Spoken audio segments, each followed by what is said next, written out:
It was the early hours of June 6th, 1944. The sky over Normandy was the color of ash. Heavy mist drifted in from the channel, and beneath that gray curtain, the greatest invasion in history had begun. Across the dark fields and flooded meadows, thousands of parachutes opened like flowers in the night. Engines thundered above. Anti-aircraft fire stitched the sky with orange light. For most, that night was the beginning of battle. But for two men of the 101st Airborne Division, it was the beginning of something else entirely. Corporal Kenneth Moore and Technician Robert Wright, two medics both in their teens, both trained to jump without fear, landed miles from where they were supposed to. Their mission was not to fight. It was to heal. But nothing in their training could have prepared them for what awaited in a tiny French village called Angoville. When the first light came, it revealed a landscape scarred by war. Hedgerows thick as walls, fields drenched in dew, smoke drifting in slow curls above the horizon. And in the middle of it all stood a small stone church, the Church of St. Combe and St. Damien, named after two twin saints, physicians who healed the sick without payment. Its bell tower rose from the fog like a watchful guardian. Pigeons fluttered from the eaves, startled by the distant boom of guns. Inside, it was quiet. Wooden pews, cold air, the smell of wax and stone. For 7 centuries it had stood untouched. That morning, it would become a battlefield hospital, a sanctuary, a test of mercy itself. Kenneth Moore had grown up under the California sun. He loved baseball and big band music. He'd dreamed of becoming a doctor, but war came first. When the Army called for airborne medics, he volunteered. Robert Wright was quieter, a Midwesterner from Ohio. He would studied biology in school, fascinated by the fragility of life. Helping people was his kind of faith. On that dark morning, they found each other again among the hedgerows, soaked, exhausted, and surrounded by chaos. When their eyes met, they nodded once. No words. They looked toward the village and saw the church tower through the mist, a landmark and a hope. Together they went there. The church doors were unlocked. Inside, the air was still. A crucifix hung crooked above the altar. They laid down their packs, opened their medical kits, and turned the sacred space into an aid station. Robert found a white bedsheet in a nearby house. He painted a red cross on it using iodine and hung it outside. That rough cross fluttering in the wind marked the church as neutral ground.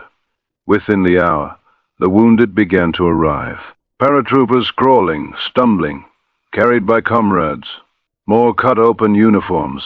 Wright cleaned wounds, packed them with gauze. Their hands worked fast. Their voices stayed calm. The air filled with groans and the clatter of metal. Pews became stretchers. The altar became a surgery table. Outside, tanks clanked and guns rattled closer.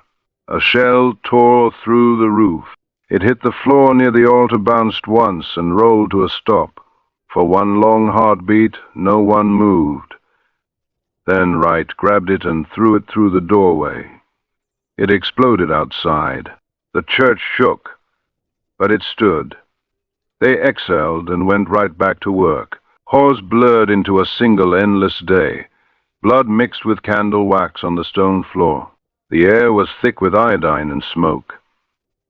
Then, near evening, a shadow filled the doorway. A German soldier, barely more than a boy, clutching his stomach. He raised his hands. "Please help," he said. Moore and Wright lifted him onto a bench and treated his wounds. No hesitation, no hate. In that moment, the line between friend and enemy vanished. More Germans followed, limping, carrying stretcher. A German officer entered, helmet in hand, and quietly asked if his men could stay. The medics nodded. Weapons outside. Inside, only the wounded. For the next 3 days, that church became neutral ground.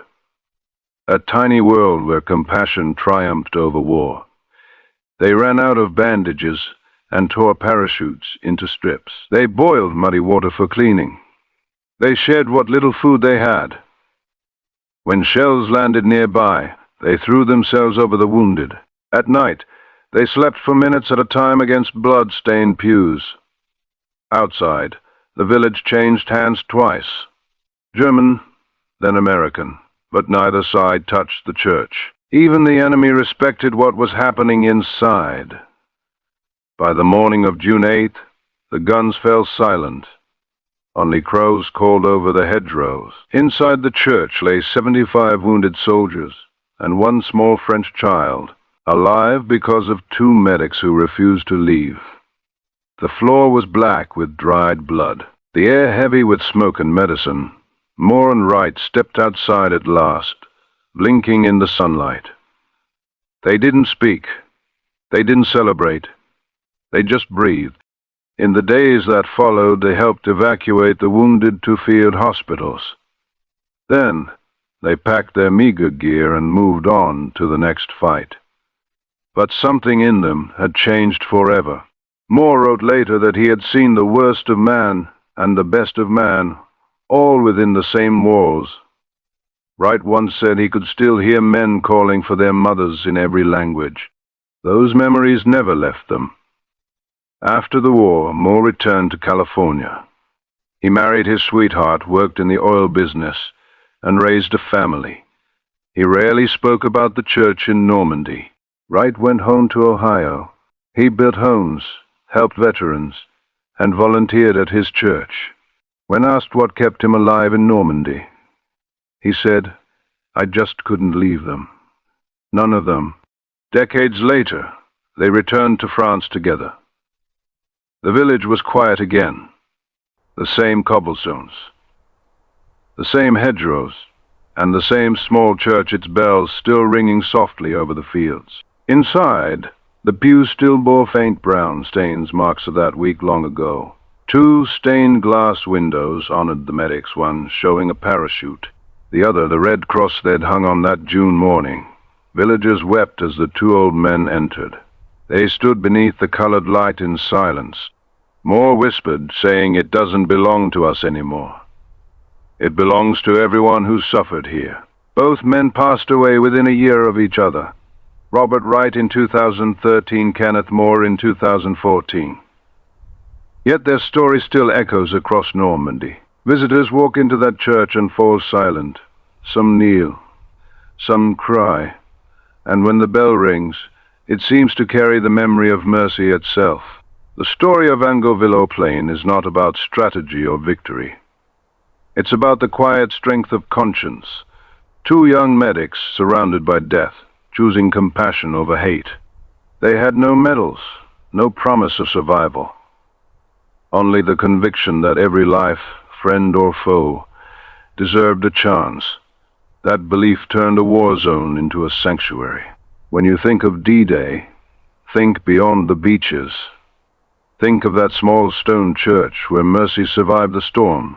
Because amid all the destruction, 2 men proved that even in war the light of humanity can still shine through stained glass. Today, the Church of Angloville Plain still stands. Its walls are old, but firm, the stone cool to the touch. The air still scented faintly with wax and dust.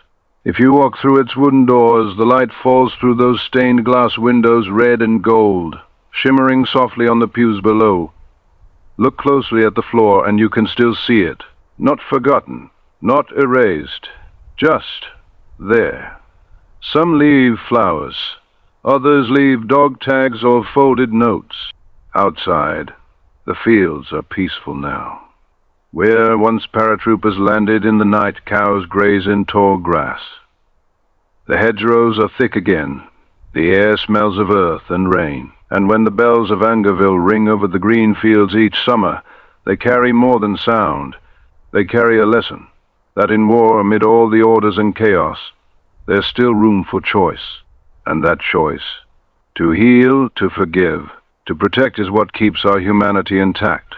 That's what Kenneth Moore and Robert Wright proved, and why 80 years later, the Church of Angloville still stands, quiet and eternal, as a monument to the simplest truth of all, that in war love is still possible.